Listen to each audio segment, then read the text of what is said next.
sort of founding concern of TWC too, a kind of research-based advocacy. Perhaps that's something we can talk a bit more about later as well. But before we do that, let's hear from Yinzhou. Thank you. Thanks for having me. My name is Yinzhou. I'm from Citizen Adventures. What we do is we do tours and social initiatives in Geylang and Dakota Crescent. Our main body of work actually recognizes these neighborhoods as ecosystems with the issues that we talk about being interconnected. So I think we are one tier below like the research and advocacy groups that you guys really represent and in doing casework. But for us, we're really moving towards changing public perception, which we believe in order for public policy to change, that is one of the main requirements as well. So for us, our main pillars of work include not just doing tours, but raising awareness about social issues. With regards to migrant workers, we work with a group called Singapore Migrant Friends. Started 7 years ago when I played badminton with a group of migrant workers in Geylang as I lived there all my life.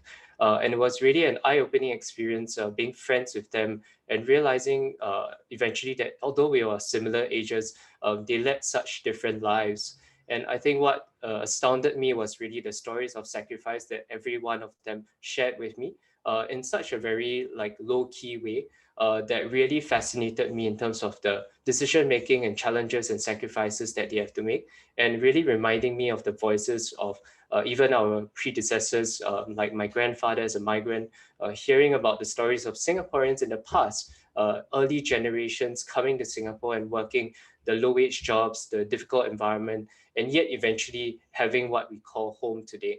So I think that fascination also came with a bit of discomfort, because I think in Singapore, the migrant workers that we know nowadays are quite excluded from our society in terms of the activities, the means of affording, of going to certain places. And for me, it was really discomforting seeing them part of the ecosystem of Singapore, but not really represented in different ways. And at Geylang Adventures, we really want to bring and shed light onto that ecosystem and their interconnectivity to us as well.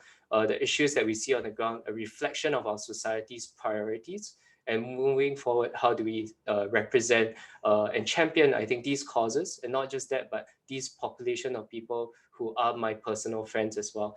So that's really my motivation. Singapore Migrant Friends now is a group of migrant workers that play volleyball at Kallang every weekend, and we support them through organizing activities. We also do casework with the migrant workers and their friends. We do referrals, in fact, to TWC2, HealthServe, and Home as well, depending if they're foreign domestic worker or a construction worker. We also give haircuts called back alley barbers. So we cut hair at TWC2 and HealthServe for their workers as well. So these are the social initiatives that we run on the side, and with the belief that the interconnectivity of this ecosystem has all of us to play a part in. Thank you. Thanks so much. And that's also a very refreshing view, right? To hear about the not only the ecosystemic significance of migrant workers in Singapore, but also kind of the basis in friendships, right? And maybe that's something we could talk about as well. I mean, is that maybe quite a foundational thing that we could do in order to solve what often appears to us as a technical policy problem, right? Is there some other component, the human, the relational, that might actually be much more fundamental to the problem? So thank you so much, all of you, for sharing those things about your organizations. We have a second round of questions, and these rounds of questions are really designed so that we can put a lot of things onto the table and then have a richer discussion after that. So the second round of questions is about what you're actually seeing on the front lines. I know you're all looking cheerful and all of that, but you must be very, very tired people. I'm sure you've been working nonstop, and for the most part, working at the front lines. And you would also, whilst you've been at the front lines, you would also have heard some of the more common impressions that have formed in people's minds about what the front line actually looks like, or even where exactly the front line is. Many of us imagine that we know where the front line is, but we may not be correct, or our impression might be different from what you're seeing. So for this round of questions, I would like to get from each of you one or two examples of what you've actually seen at the front lines, which are perhaps different from what most people might be thinking. So whoever's ready to share something, just jump in. Okay, can I jump in first? Please do, please do. There has been so much attention to the dormitories, and therefore a lot of people think that the dormitories are the problem. They think all we need to do is fix the dormitories. Once we fix the dormitories, things will be fine. If the dormitories were made into five-star hotels, the underlying problems would still exist. So it's not about the dormitories. We have never had people come to us and have their major complaint be dormitories. It's always about salary, mostly salary, recruitment fees, medical attention. And of those, I would say that recruitment fees are one of the things that allows all these other problems to exist. If people didn't start their jobs as heavily indebted as they are, they would be in a better position to quit their jobs, to speak up about problems, to take a risk, to talk to the employer, to do something about it. But because of that very serious indebtedness, which might last for some workers as long as 2 years, that means 2 years of no money going to the family, going into savings, but just going to service the debt. That means that they will accept anything that is thrown at them. And so for the dormitories, many of the dormitories can be improved, but that should be secondary to all of these other issues. B, why do you think we have focused so much on the living conditions and the questions of hygiene? Why do you think we've focused on those things rather than what you just mentioned? Shall I let somebody else speak? Or sure. If you had a thought about that, you could also, or help anyone else. I think it's the other things. We've been speaking about these other things. In fact, all of our organizations have been speaking about recruitment fees and salaries for a long time, but that just doesn't, it's because of the pandemic. It's because of COVID that everyone is focusing on the dormitories. So if I think that if any of these salary issues were occurring among Singaporeans, it would be front page news and people would want to do something about it. But because it's migrant workers, it occasionally gets a mention in the press. But I think people just don't realize how serious it is for these families. What we see among the people that we see hundreds of people every day. And when their claims are finished as badly as they are, we see people go home in tears saying, how can I go home? They often say to us, I would rather kill myself, but if I did that, what would happen to my family? So they're extremely distressed by money issues. I hope we'll be able to unpack that a little bit more later when we ask ourselves the question of whether a focus on the dormitories has been actually a distraction rather than a means of focusing our attention on the real problems that lie before us. But let's move on to someone else. What are you seeing on the front lines? Just wanted to echo what Debbie was saying, and we see the same thing. In most of our cases, none of the workers, unless you probe them, actually complain about the food or their living condition. They take it as a given. It's only because of the safe distancing measure, the outbreak, that suddenly you have media attention on it. But the real issues remain that they may be duped. They may be promised one salary and they may be paid something else altogether, if at all they're paid. So salary, and even now, the concerns are more to do with the family and whether they'll be able to hold on to their jobs, because there's so much at stake there. Recruitment costs, as Debbie mentioned, that they are in debt. It's years before they start really earning anything. So that's one of the misperceptions that we wanted to tell from the trenches, that yes, now because there's Ramadan and they are confined, and there is this confinement in because of SHN and all of that lockdown, food has taken precedence. But in our normal course, that is not something that comes up very regularly. Okay, thank you. So that really reinforces the point. Bernard, please. Yeah. So okay. So I want to reinforce the point that Debbie made earlier, that actually we're all pretty friendly with each other. So I'm not so sure how others view us, but actually in person we're all pretty friendly, and a lot of the time we work together in partnership on cases or on issues. But I wanted to just maybe offer a slightly different perspective about the work that we're doing right at the moment now, together with COVID. So what many of the viewers may not know is we actually had a prior conversation on this couple of days ago amongst ourselves to discuss some of the things that we would be saying. And, you know, the MWC, I think it's been reported quite widely in the media that we've been, you know, brought in pretty early to work with the government to have some kind of a coordinated response to deal with the issues in the dormitories. That is not to say they are a root problem, not a root problem or anything like that. But I think that the reason why a coordinated effort was needed for the dormitories is because of the sheer number of migrant workers that live in the dormitories.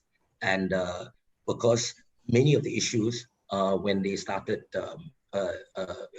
having movement restrictions within the dormitories were quite urgent issues and concerned needs that need to be addressed very quickly.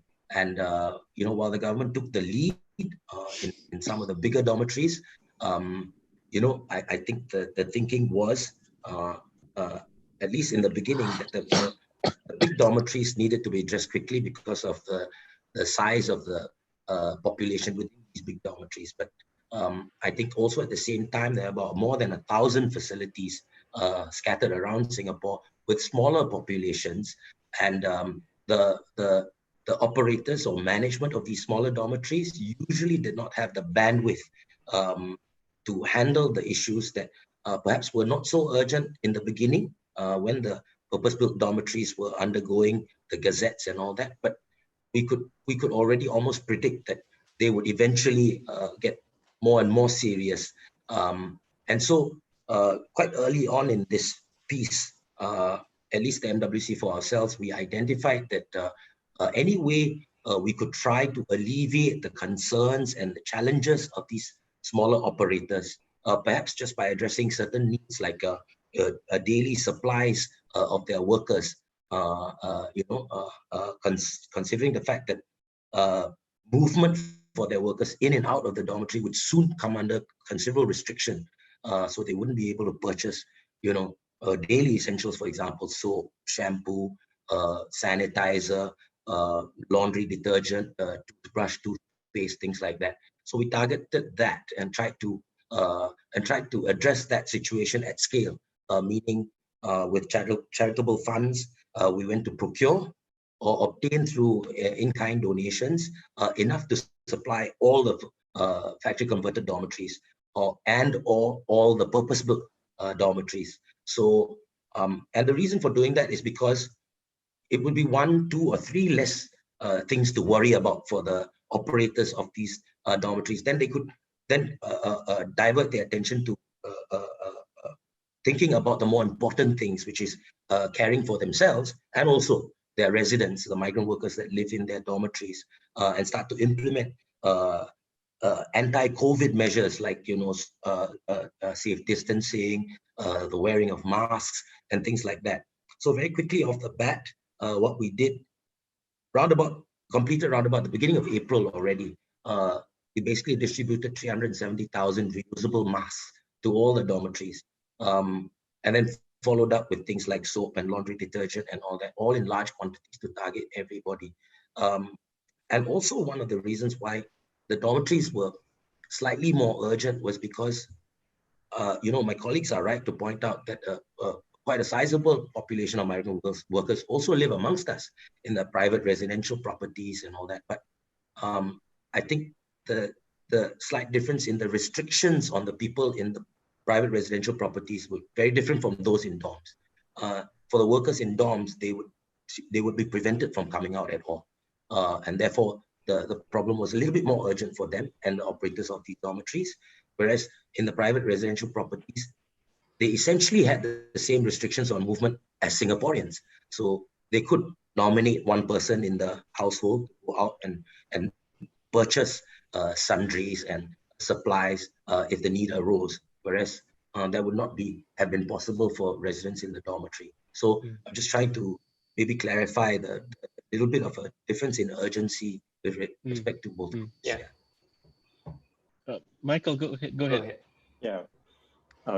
Sorry, Yinzhou, I'll just do a quick sharing. Firstly, I think, you asked a question whether it was a deflection of, and just trying to see whether we are not tackling the real cause. Yeah. To be honest, it's actually two working parts right now, isn't it? Currently, we are in a pandemic, and it is a living conditions that everyone is in, and the numbers are really great.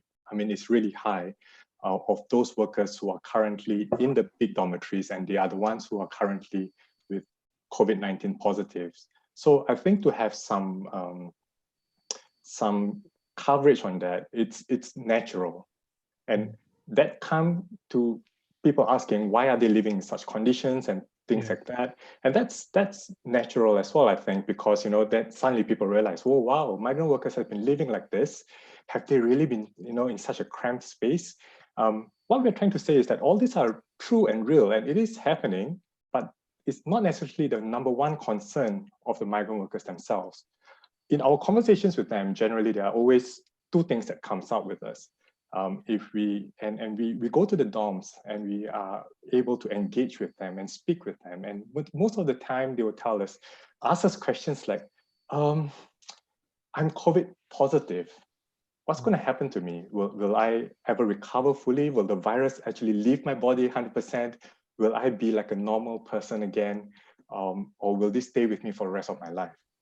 So that's always a question one. And then soon after, almost immediately after, they will tell me that, you know what, I'm not the only one suffering. My family is suffering back home. I'm not earning any income today. I'm not able to really send anything because everything's on a lockdown as well. So what's going to happen? Just a very, very recent conversation, and it's probably just about a few days ago. One of them just told me this, that says that my mom called me that day and told me that I have no idea what I'm going to feed your wife, your child, because I'm running out of food. Maybe today may be our last meal for rice. Can you help?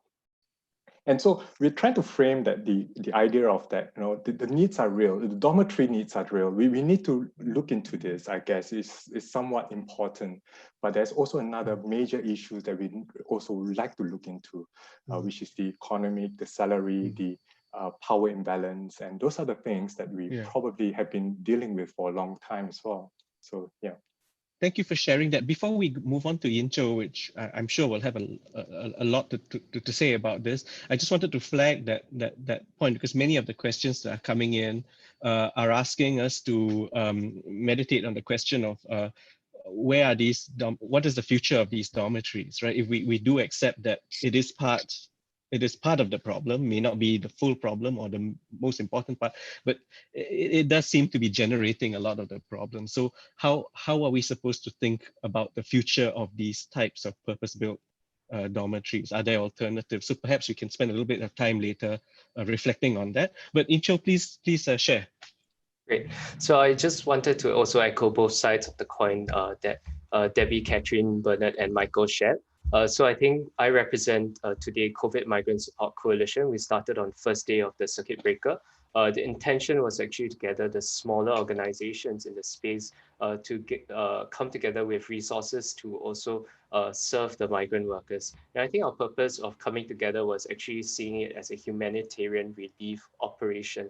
And I think that's what's missing in a lot of conversations right now, where it can be quite intellectualized or serious, when we talk about the policy aspects, but the human aspects of lives on the ground are something that is often overlooked in this current crisis. So in terms of a humanitarian relief mission, for us, it's really getting the essential items out as fast as possible. So that required us to convert to a bulk procurement model, where we now procure a list of standard items to deliver to dormitories in terms of dry supplies, medical supplies, and cleaning and sanitation hygiene products. That's really the main thing that we started out to do. But as we worked the ground, we realized that there were other needs as well. From the position of safety, for example, from a worker, this was when COVID was just starting up. Many of them knew how to practice like safe distancing and the kind of hygiene measures that they needed to take. But the reality was that they couldn't really do it in the context of the dormitories that they lived in. So for us, it was really hearing a lot of concerns of their personal safety, being helpless, being unable to do all these safe distancing practices in the dormitories. And for that, we also heard from the dormitory operators, like what Bernard shared, the factory converted ones, where they were generally smaller with hundreds of workers in there, and generally not what the media portrays in terms of the display of what dormitory represents. So factory converted dorms, as the name suggests, are factories first. And because the dormitories come secondary, often when you walk into the space, you don't see the workers. And factory converted dormitories are often in further parts of Singapore because they are in the manufacturing industrial areas. And so many of them that live there don't really have access to the provision shops or the supermarkets because they don't have many of that nearby. So one of the immediate needs that we saw that operators were struggling with was in a conversion from SHN to being able to buy groceries to a SHN lockdown for the workers. In the short span of a few days, they had to procure large amount of items for hundreds of workers. And from, again, the position of safety, the dorm operators were not very prepared and not very able to do that. And so we saw that as an immediate need as well. I think looking long term, the short, medium term needs are actually what Debbie and Catherine raised. The salary issues are definitely one of the main concerns of workers because of job insecurity. I think everyone in this economy of Singapore will suffer. And it's really about how do you help them to manage and buffer the losses, if any, in these circumstances. So it's going to be a deluge of workers who will be losing their jobs, who will be unable to get their salary in this time. And many of them, as was shared as well, have many dependents back home. And I think many people here don't really recognize that link to their homes in Bangladesh and India, wherever they are from.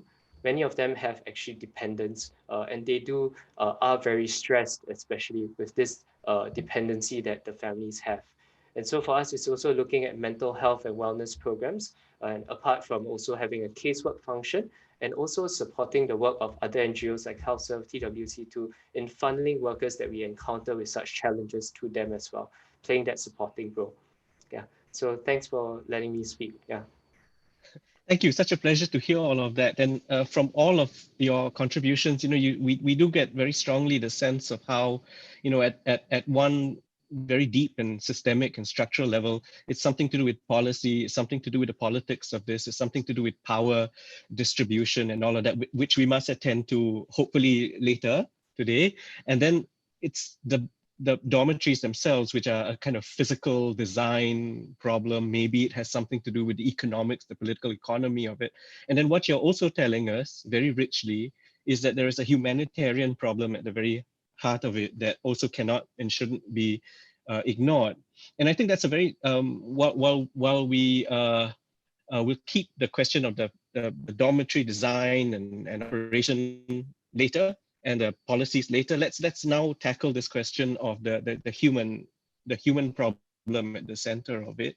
And I'd like you to respond actually in terms of a lot of the questions are asking this, in terms of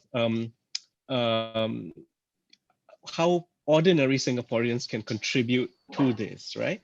And so obviously you've been able to mobilize a lot of ground generosity and some feelings of charity in order to mobilize the things that the community needs. I guess there must be a lot of empathy that has emerged out of this crisis. So one of the new questions that come up is, what can we do with this emerging empathy, and can we build that up into a firmer sort of approach to solving the bigger problems? So what do we do with this empathy?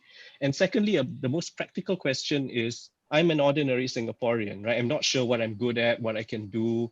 I'm not sure that even if I helped you, whether I would be doing good or be giving you more problems to deal with, right? So I want to know, as an ordinary Singaporean, what is it that you would like me to contribute to you. So whoever feels like answering that, please go ahead.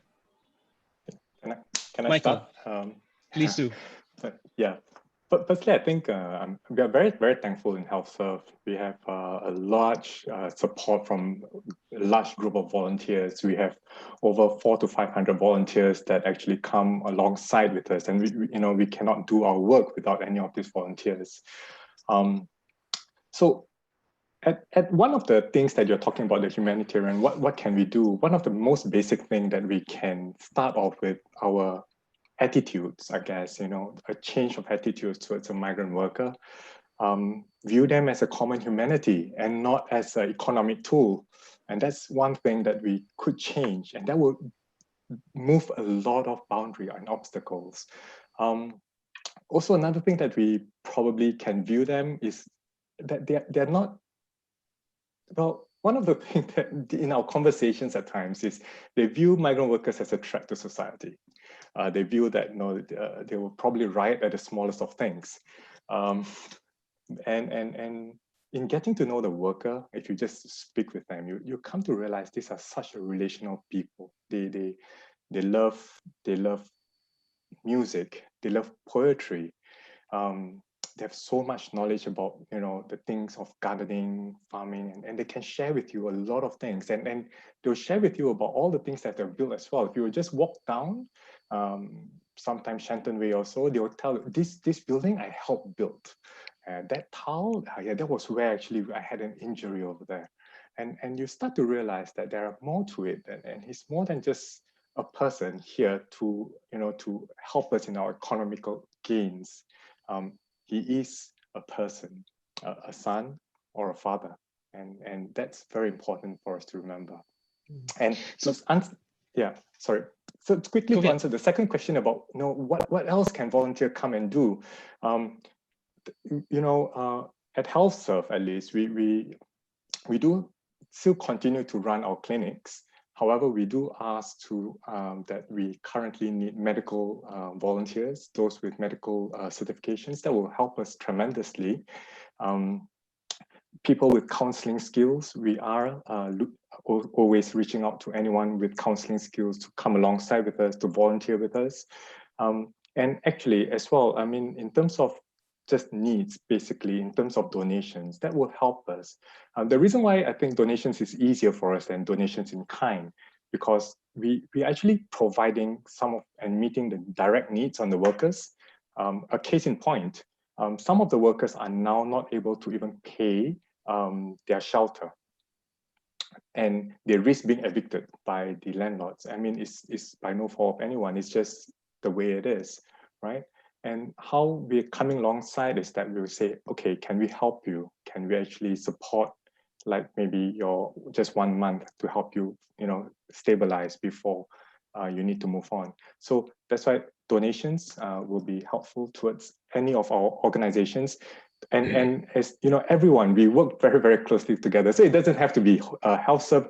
You can please donate to TWC2, Home, MWC, and even Geylang Adventures or CMSC for that matter. Yeah, and we're all supporting this cause. Yeah.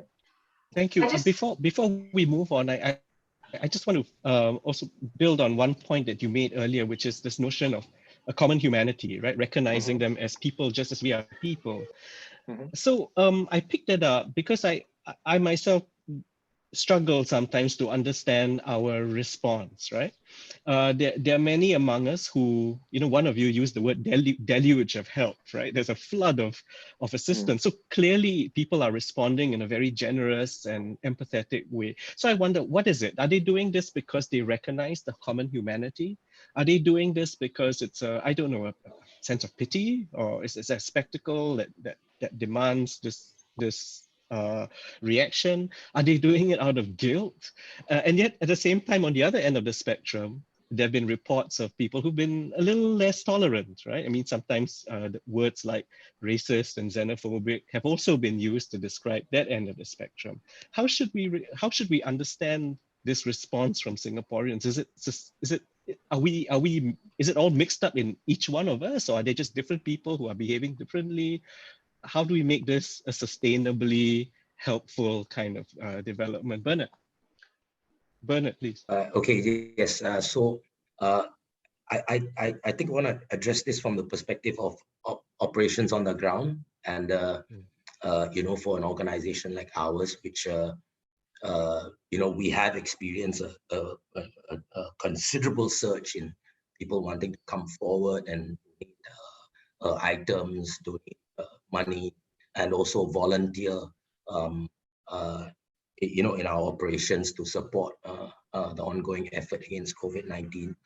And I think I want to echo a little bit about what Michael said also, and also use the words that Yinzhou had used. To a certain extent, some of the work that we're doing right now can really be said to be a humanitarian relief effort. And in a situation like that, usually the urgency is pretty high. I don't know, my colleagues on the panel can disagree with me or agree with me, but in a situation like that, usually within the organization, with the MWC itself, it's all hands on deck, a kind of situation. And Bernard, I think you're breaking off. Sorry, can you hear me? Yeah. Now, yes. Yeah, okay. So all hands on deck kind of situation. And in a situation like that, when we get in-kind donations, what it does is it takes up quite a bit of time and attention and effort to try and match something that comes in to an existing need on the ground or an urgent need on the ground.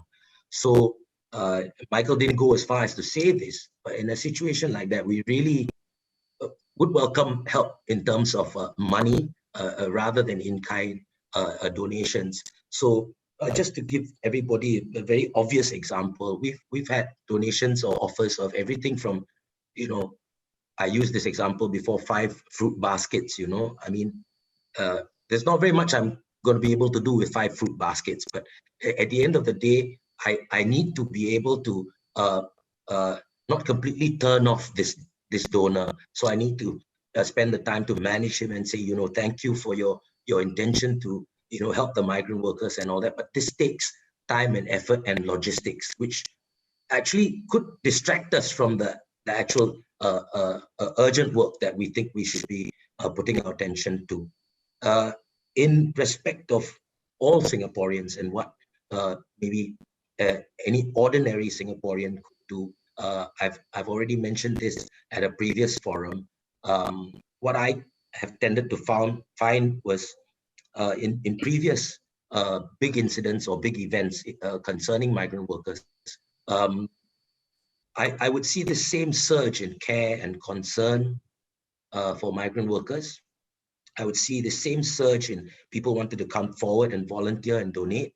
And also, I would see a lot of online discourse on how things could be improved and things like that. And at each event, while it was happening, I would have this hope that this would continue and this would continue to persist and be sustained after the event was resolved or concluded. But unfortunately, I tended to see some of this concern and involvement grind slowly to a halt very soon after we came out of that particular crisis. So I think if you ask me what the ordinary Singaporean could do, I would say continue to be an active citizen, continue to contribute your views, continue to offer your opinions, even in the aftermath of COVID-19, after we deal with some of these urgent problems. Contribute when there are consultations and when the review that has been more or less promised by the government is conducted on housing issues and the other issues surrounding migrant workers. I think that is when we need most concerned Singaporeans to be most active, because in events in the past, what we found when we've come out of these events is that it's not very helpful if when we overcome the problems that it's the 5 or 6 of us that are still there advocating for these things. So my encouragement to the ordinary Singaporean that really wants to contribute to make lasting change or sustain change would be to continue talking, to continue to have these conversations, and also continue to show that, look, as a society, we really want to move forward on a lot of these things when it comes to migrant workers' rights. You know, if enough people come together and enough Singaporeans show that this is the direction we want to go, then generally, not only our government, any government for that matter, you know, would have a duty first to listen to its people. And so that's been my hope all along. It's my hope for when we come out of COVID-19, and I hope that concerned Singaporeans now they can take this to heart and they can continue the conversations after we come out of this. So what you said towards the end was you used the word migrant worker rights, and that you would like Singaporeans to continue to have conversations that might address something like migrant worker rights. I think that's quite an interesting point to make, and I hope we'll get to that later. Other people, other than money and conversations, what else? I just wanted to add to what Bernard said, and he brings in a point about the capacity of NGOs themselves to absorb in a pandemic and in a normal peacetime volunteering opportunities. And for that, I would like to just give an overview of how our operations and strategy has changed in a pandemic. In the initial weeks, I think we all were in parts of WhatsApp groups. We were scrambling to find volunteers who were speaking different languages, just to translate a lot of material and information that was coming out. I mean, I could go into that we don't have information about breakdown by nationality, but the point is that we realized that we needed Korean translator, Thai, and, you know, besides the Bangladeshi and Indian languages. And so the requirements of volunteering and how people could support was different. And then our own strategy, at least I could say for home was like, you know, we should be looking at case management support. A lot of workers are going to lose jobs. That's where our competencies lie. But then we had the stay-at-home notice, and then suddenly you had this. We were providing financial assistance, but the kind of assistance also changes. Now we are looking at, you know, having to provide groceries because workers are staying in private accommodation with other workers, all of them unable to step out. So the needs are also changing on the ground. So like Bernard said, in-kind support is good, but it also, we are a small team, and it kind of stretches us to kind of look at the logistical requirements of matching, you know, this. I was telling this to someone that our office is looking more like NTUC now. There's so much of stuff and coordinating. In a normal time, you have one man, one van, and then suddenly the team was looking at, we reached out to about 200 workers in 30 locations. Just the sheer effort of it, of moving supplies to one place is just huge. But we are also moved by how younger Singaporeans have contributed behind the scenes, working very tirelessly, just looking at how we are communicating, how we are trying to do, say, Zoom, Zoom courses for domestic workers. And, you know, there's different ways of engaging. And even today, this kind of conversation, I'm hoping, will continue, like Bernard said, post-COVID, that on a Saturday, you have 500 plus people joining in to discuss migrant workers and how we could change. You have media talking about issues, bringing issues not just that are sensational, but most structural changes. And on that, also academia. I know that a lot of research and that community is also part of this. And what are the kind of research that we want to undertake? You know, what is universities, what are their areas that's of interest? You know, this could be something that is, that requires a rethink. So there's different ways to contribute, and I hope it continues post-COVID. I also wanted to make a quick remark on what Yinzhou said and Michael touched about anxiety, mental health, the human stories. One of the things that we also see, and because this is about from the trenches, workers are concerned not just about salaries, but about losing their jobs, fear of breaking stay-at-home notices. And, you know, the punishments are quite harsh. So we also have to be looking at how our response is, adhered, is anchored in compassion. Because you lose a job means, you know, $8,000 that was paid as a recruitment that suddenly left in whole family. It affects not just that worker.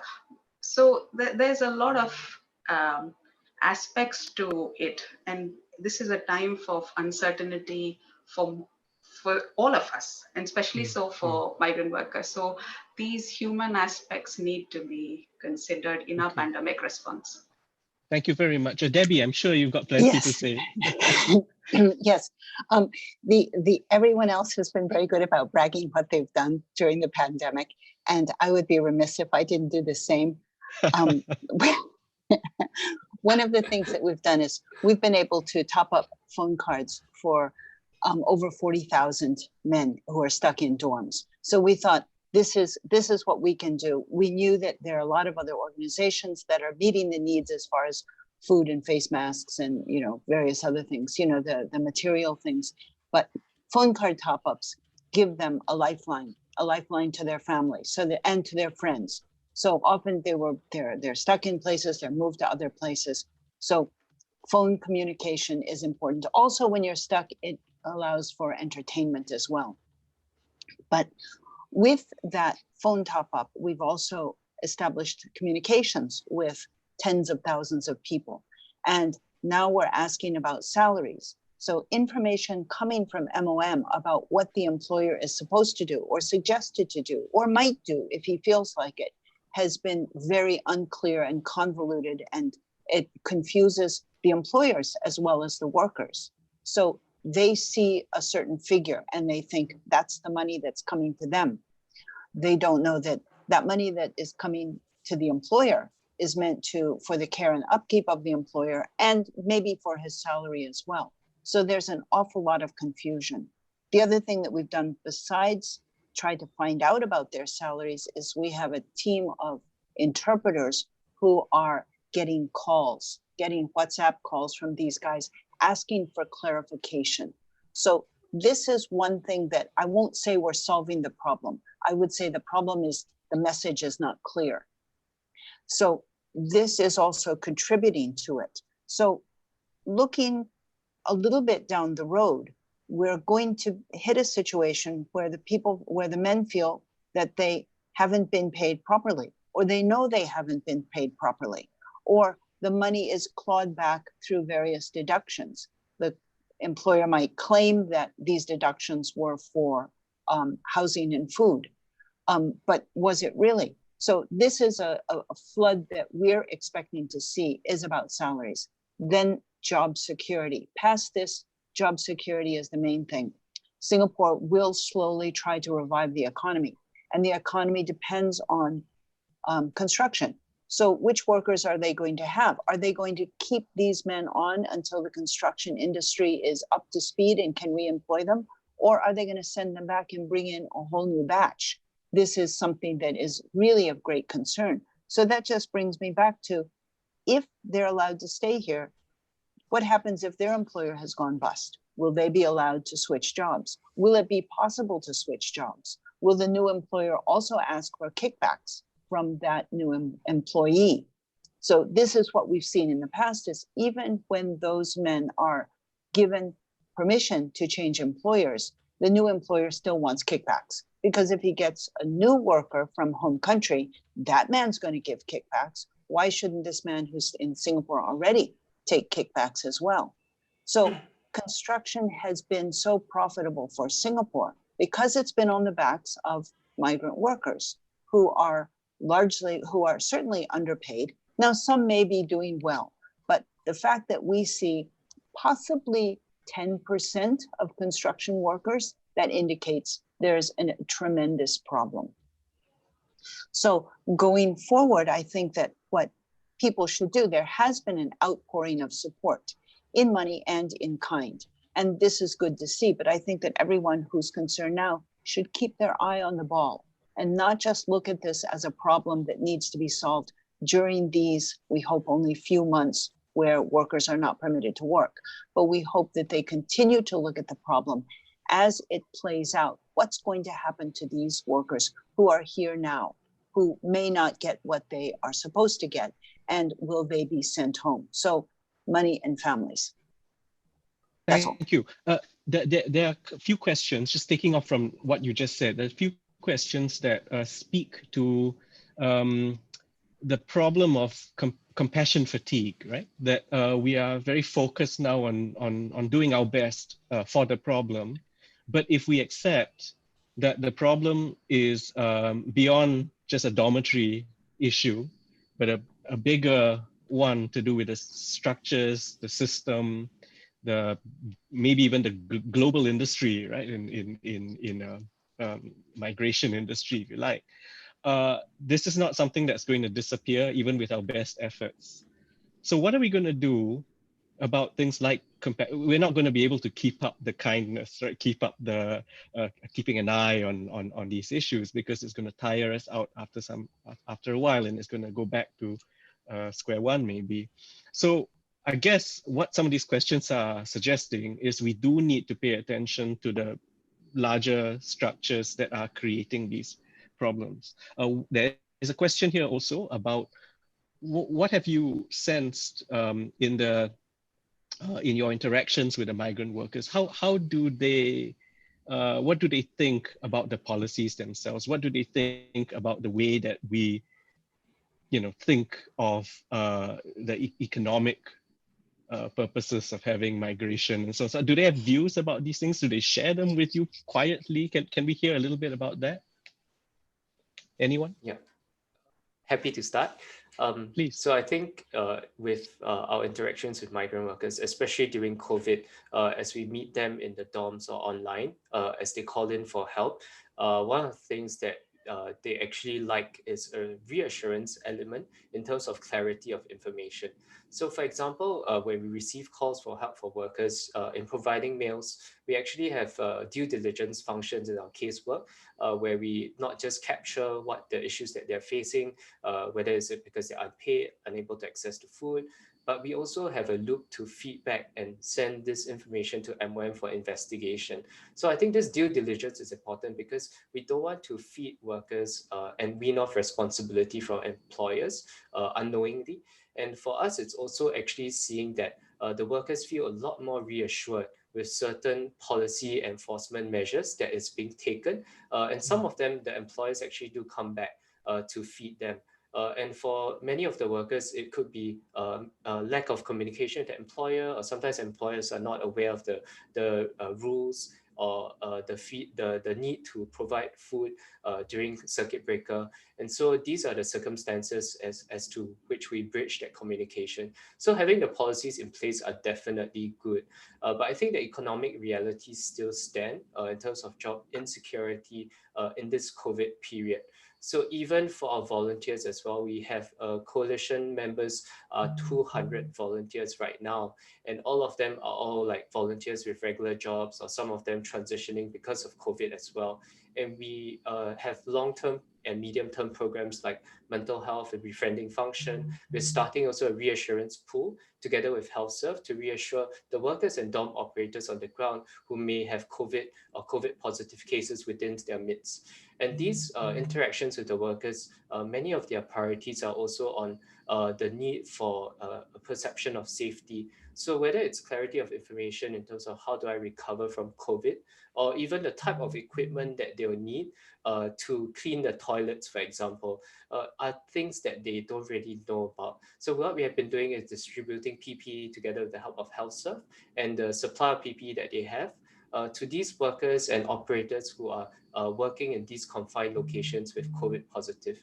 And I think many of them do feel reassurance with the presence of information. And I think the clarity that comes from policies or advisories is extremely important in this case because that will allow the message to be passed down, not just from employers or dorm operators, but from NGOs or volunteers like us. And I think working hand in hand in the government on this is extremely important because the advisories and official quarantine orders, procedures, or even things like what is a packing list on what to bring if you are relocated to community isolation facilities. These information will be extremely helpful in this time of uncertainty. And this representation of the link between government, civil society, and also the complementary parts that we play is suggested as well in our relationship with migrant workers. Thank you very much. We unfortunately have only about 15 minutes left. And I thought that one way that we can spend this last 15 minutes is to kind of narrow down to a few takeaways from each of you. There's a question here about what sort of asks would you, longer term asks would you put to the policymakers in terms of protections for migrants in Singapore? So if policymakers were listening to this, what would you like them to hear, right? And can I ask you to answer that in terms of three things? So for each of you to say, number one, give us a low-hanging fruit that we must not miss, right? We always talk about not wasting a crisis, and here is one, right? So what should we not miss? Number two, what longer-term change, what sort of policy change would you like us to keep an eye on? What would you press for?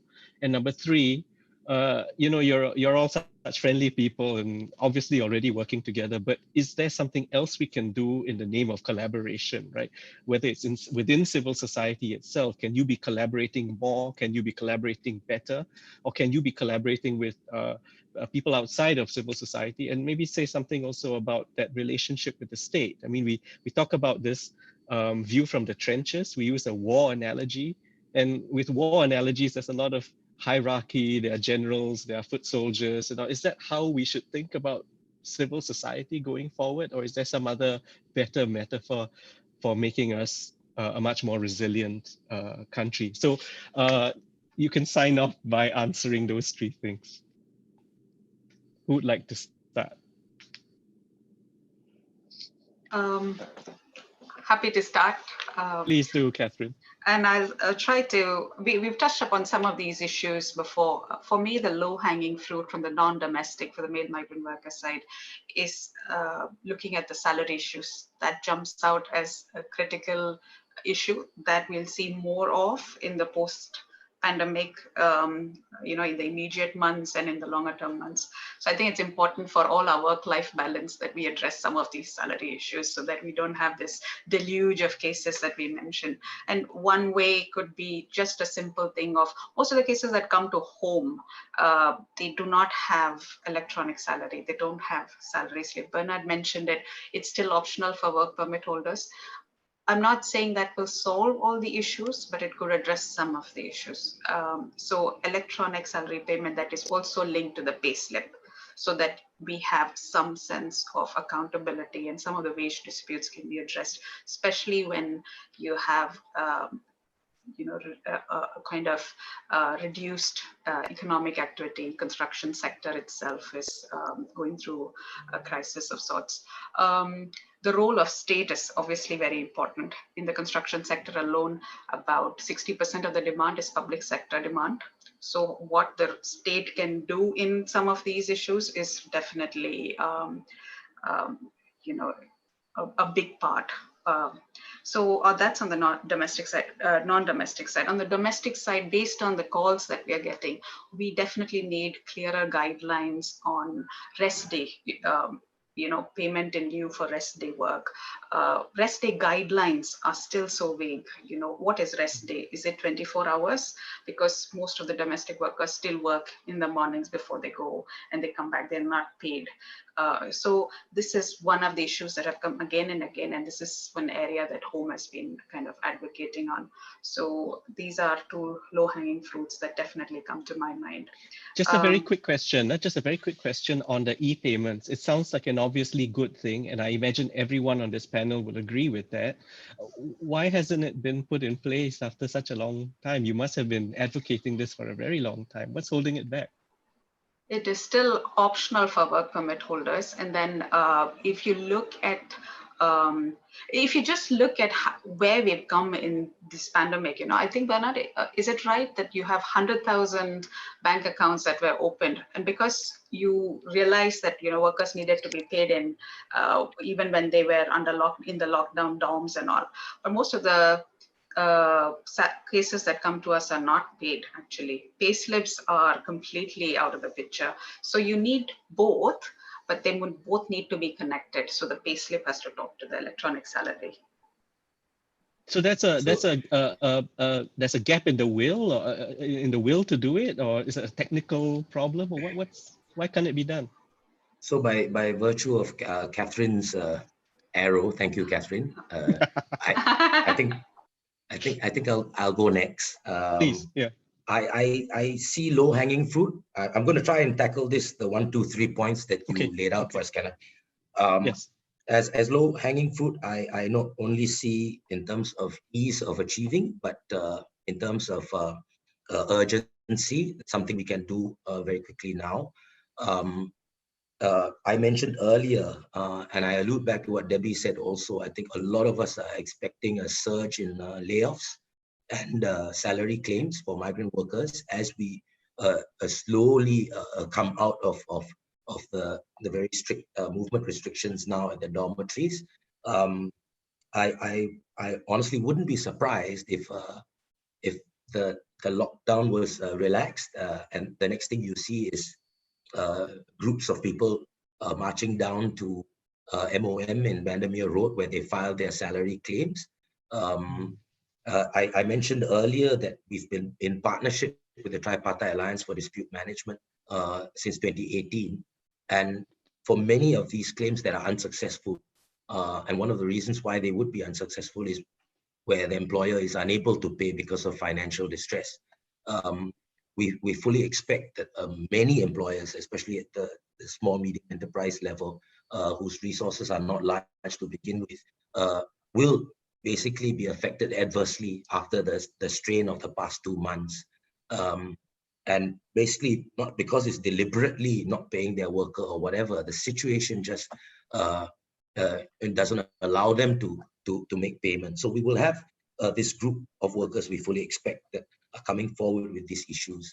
And the MWC right at the moment is now trying to, I use the term, get all our ammunition and resources together to try and prepare for this deluge, because we happen to be the ex gratia payment partner of the Tripartite Alliance for Dispute Management.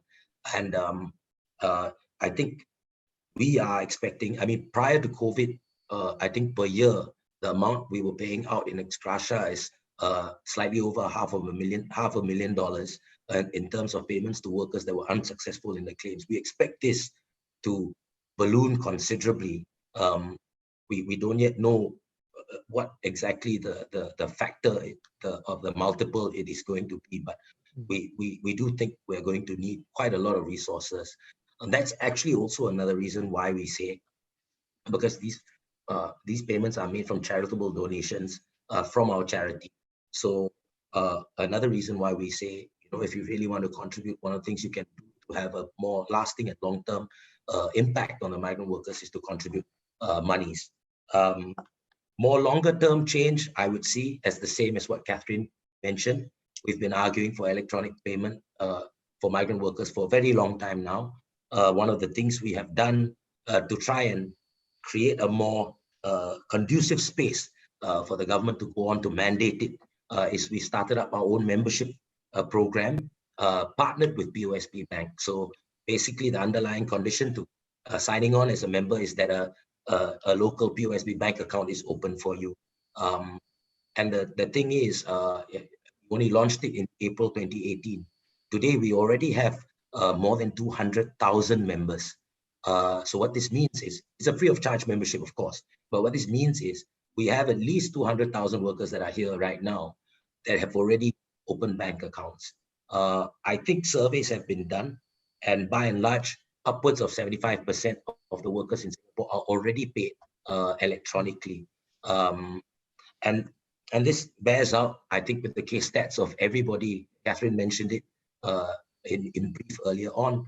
The kind of cases we see on salary abuses, salary malpractices, tend to be concentrated on the group where they are not paying via electronic payment, yet they're still paying in cash.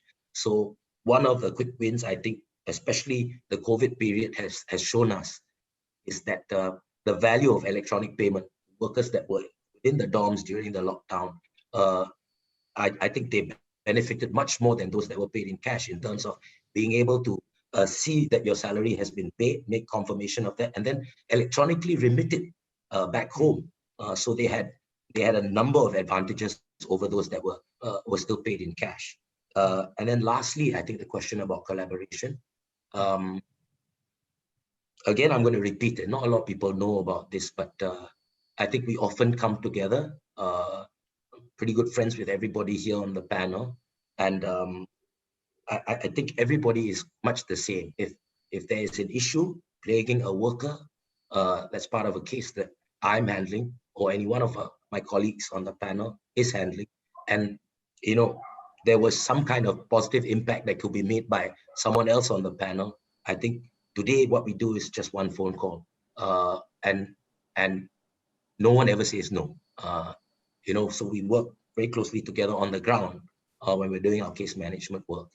In advocacy, I think for different NGOs, sometimes it makes a lot of sense for them because, you know, if they run on a charity, makes a lot of sense for them to be to articulate their advocacy positions as individuals rather than a group. And this is because, you know, concerns of funding and things like that. Yeah. So you need to show that you are doing something on your own. But having said that, there are a lot of congruences and confluences in the things that we are all championing for.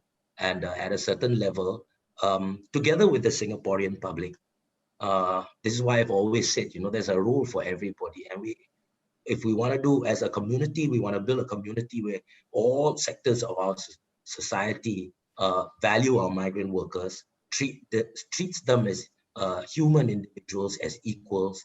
And if you say migrant care and the migrant rights are important, then beyond just us trying to get our advocacy collaborated, you know, if we could get everybody out and for ordinary Singaporeans to also show that these things were important to them, I think we really have a chance at making sustainable change for the future. Yeah. Excellent. Thank you very much for that. Let's try hear from the others. And just let me slip in a question that came up. If any one of you is going to talk about e-payments too, there is a question here about how will e-payments prevent kickbacks, which I think are also quite a problem in this space. Go ahead, Debbie. Okay. Thank you, Bernard. We love you too, first of all. Well, agree completely with Catherine and with Bernard about salaries, about pay slips and electronic payments. Bernard mentioned that figure of $500,000 going for ex gratia payments for those people who aren't getting the amount in their certificate of order. And what we've seen whenever that order hasn't been paid, it's usually several times more than that ex gratia payment.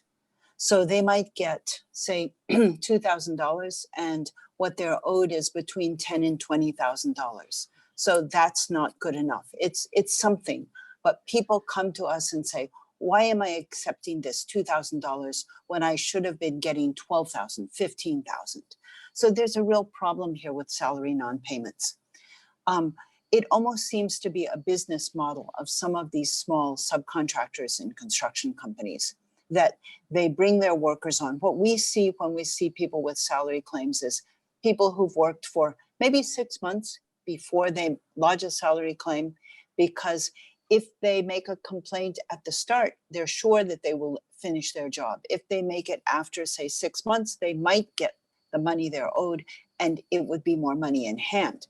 But we find very poor results from the outcome of salary claims. But let me just talk specifics here. Besides those two things of electronic payments and salary slips,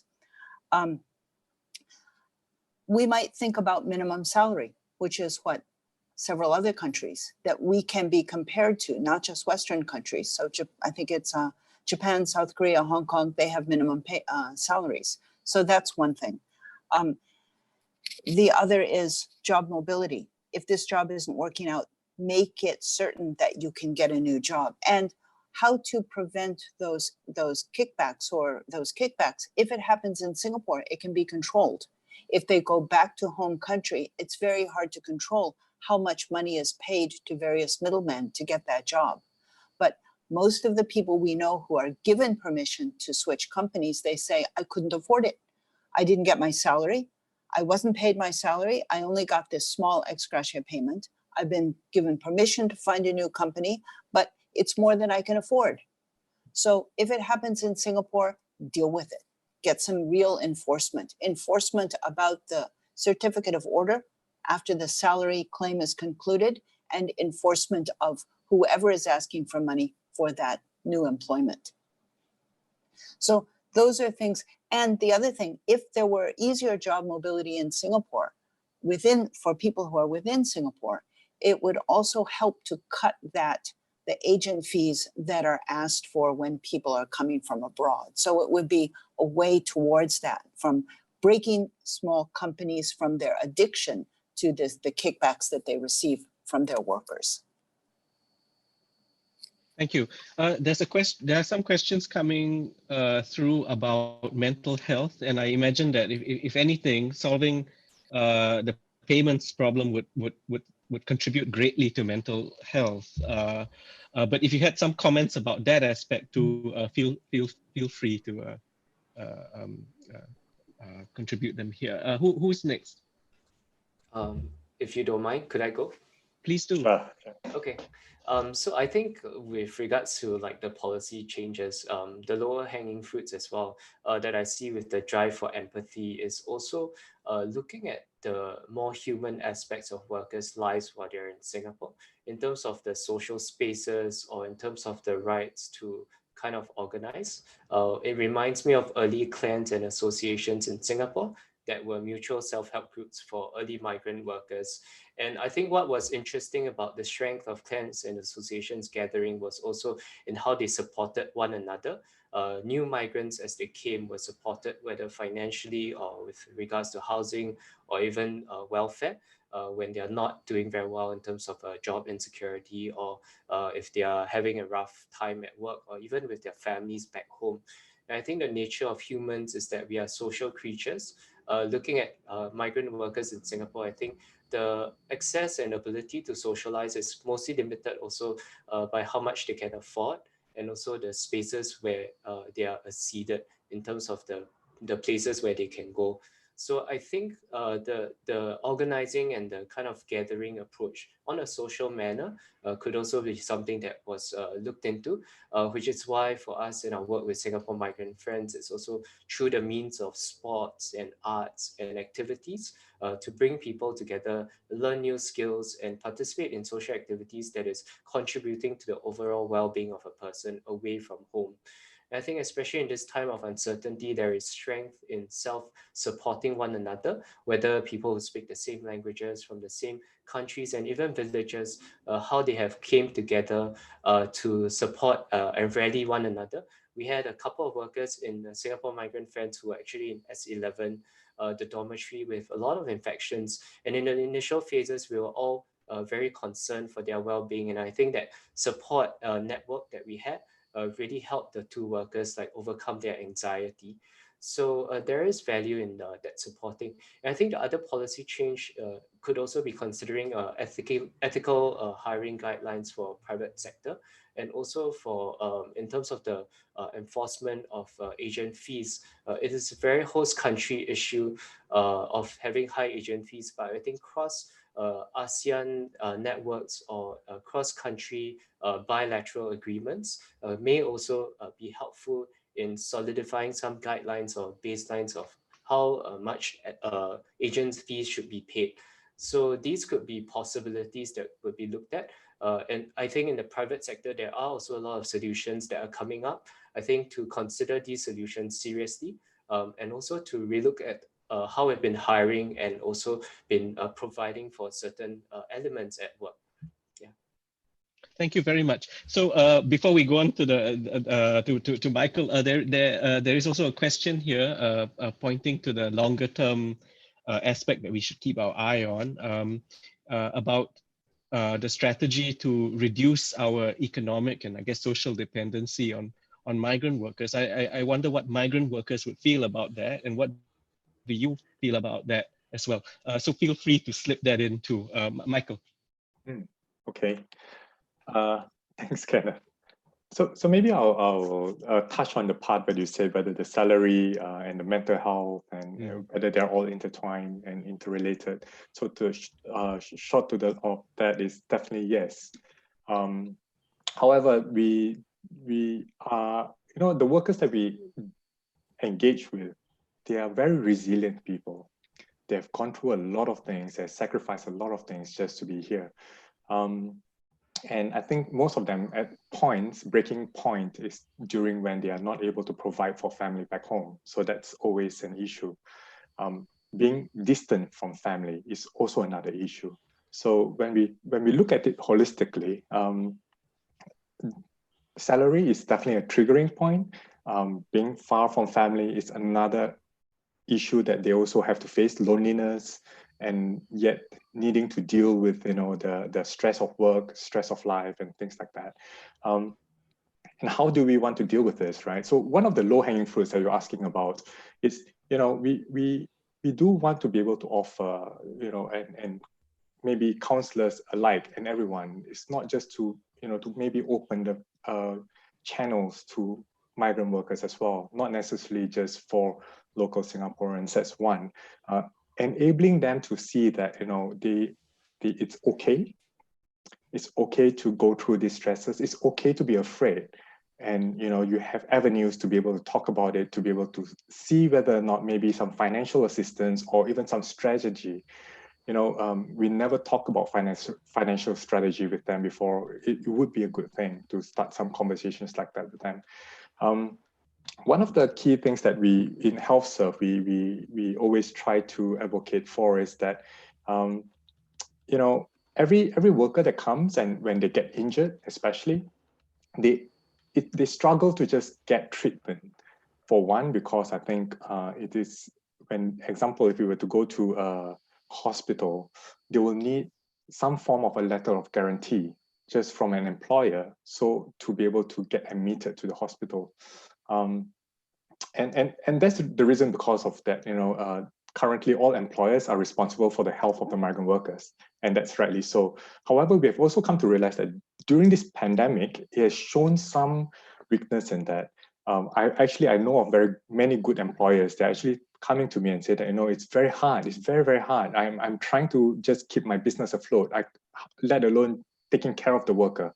And it's not that I don't want to, it's sometimes really not possible. And so if we can, in mid to longer term, perhaps if we can look into the policy of just allowing the worker to have some form of access to our medical care, especially when they're injured, for continuity of care. Because without that, they will not be able to get their assessment done properly, and that kind of delay the whole process of their assessment in the first place. So that's something which I'm thinking that, if possible, this is a policy that is good to look into. And in your question of whether or not, in future, should we be fully dependent on migrant workers and sorts, and how do they relate to this whole thing? Personally, I'm no expert in this whole field in terms of the economics of it, but I would say that the migrant worker comes here for a very, very valid reason. They have a dream. They want to work hard to be able to just provide for family. They have very good dreams. They want to be successful in life, and who doesn't? It's very similar to any Singaporeans who does that as well. So is it a fault of theirs to just come and find place to be able to, and to be able to contribute, to be able to earn, to be able to provide? I think that's probably how I'll angle it more towards, rather than whether, it's going to be economic benefit again to not have them or to have them. And lastly, regarding the question of, what are the things that I hope we can do, I'm not sure if you're aware, migrant worker NGOs are always considered as like the margin side. We are not the mainstream NGOs. And one of the things that I do hope that post-COVID or even right now, that, the migrant worker NGOs, the work that we do today, and the NGOs here that represents, can be considered mainstream. And, migrant worker population do make up 1/5 of the population in Singapore. Is quite a large group. So, so that's something probably I would love to see happen. And I so want to jump in, Michael, now. Can I? Sure. Please do. So we do raise uncomfortable truths even in peacetime, but we all are kind of bound by our love and our passion to change status quo, and that requires some kind of uncomfortable discussions, such as the ones that we are having now, and we're hoping that we'll have more of. And I just wanted to add that since we're on the topic of, what are the low-hanging fruits, there are a few things that we've done in the pandemic, which I hope can continue. And one thing, like Michael said, was access to healthcare. So workers now had access to the PHPC, for outpatient care and those are not something that they generally have, and that is something that you can continue. Electronic salaries, you suddenly have more bank accounts being opened. That is something again that you should continue. There's a lot of discussion about well-being, which is great. If that's being discussed by the agency, and these are generally not. We see advisories, but we've not seen so much dedicated space on well-being, and so that is good. An interagency task force. Well-being is a very complex issue. It's not just about their working conditions. And so we've seen this task force that has come up. We've seen, maybe we should complain that home is not part of that, but there is some semblance of coordination and getting the civil society engaged. And I hope that continues. We have, as Bernard mentioned, Debbie mentioned, we all engage behind the scenes. We do also joint advocacy whenever we feel that the sum of the parts is more than our it's more valuable whenever on issue based. But I think that this can be more institutionalized. So it's not just about whether the civil society is collaborating, but we also have access to a team which is interagency, which is not just the MOM.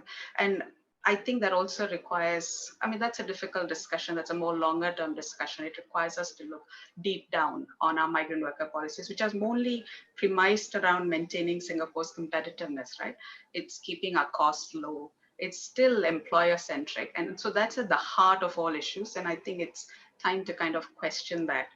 And I think if this is a great opportunity to shake up things.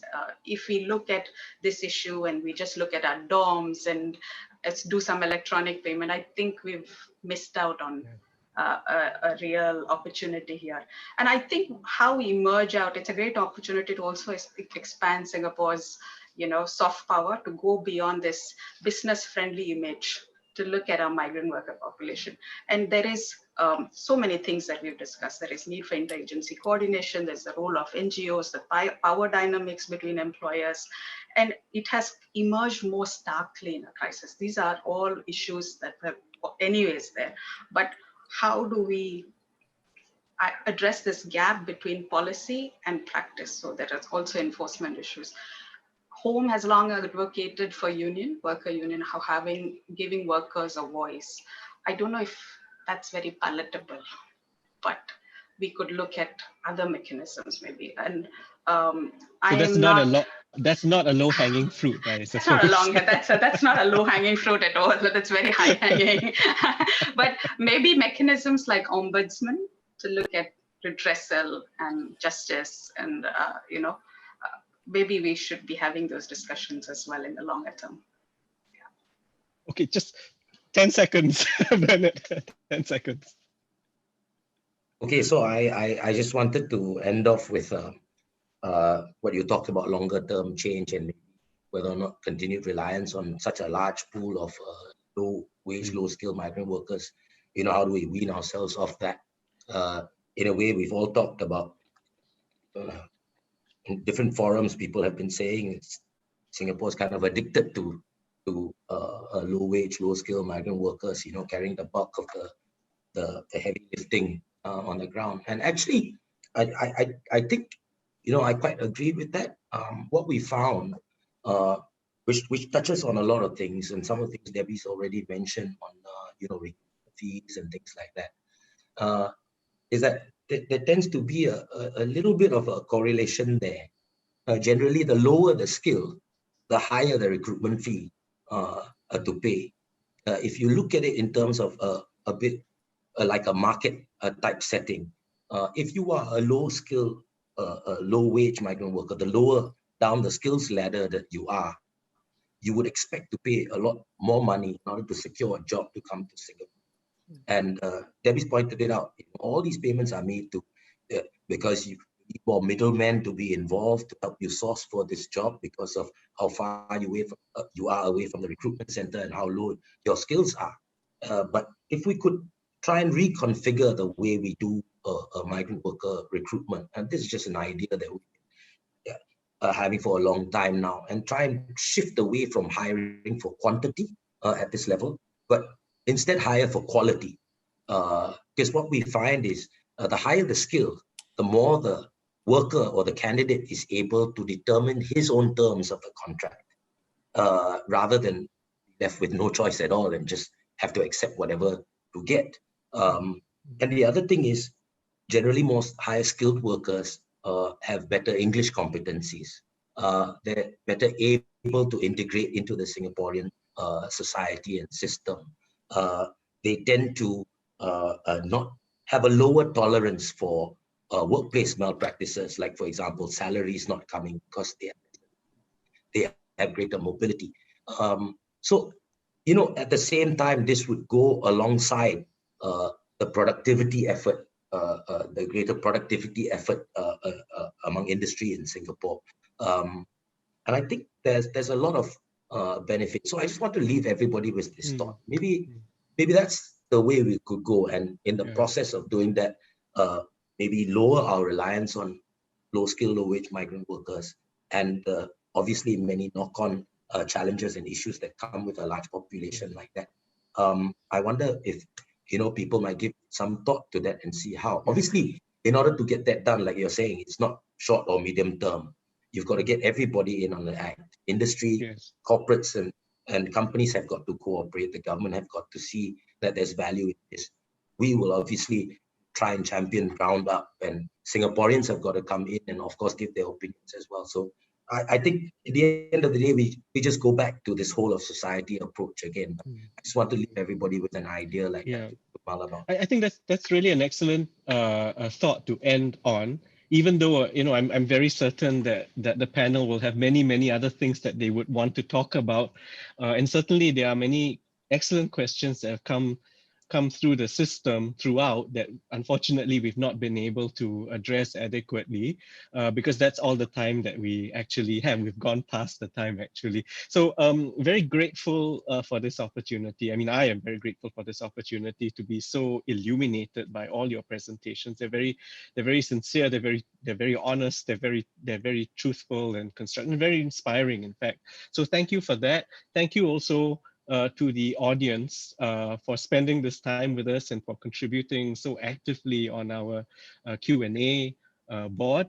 I'm sure we'll have many more conversations about this and aim towards some of these, picking some of the low fruit, but also the loftier ideas that are well worth thinking about. So thank you. I am asked to mention that there is a feedback form that we would like you to fill, and that would be very helpful to us as we presumably plan for future events like this. So that's thank you from me, and maybe we can each say goodbye and sign off. Thank you, panel. Thank you everyone. Thank you. Kenneth. Bye. Bye. Thank you. Goodbye. Bye.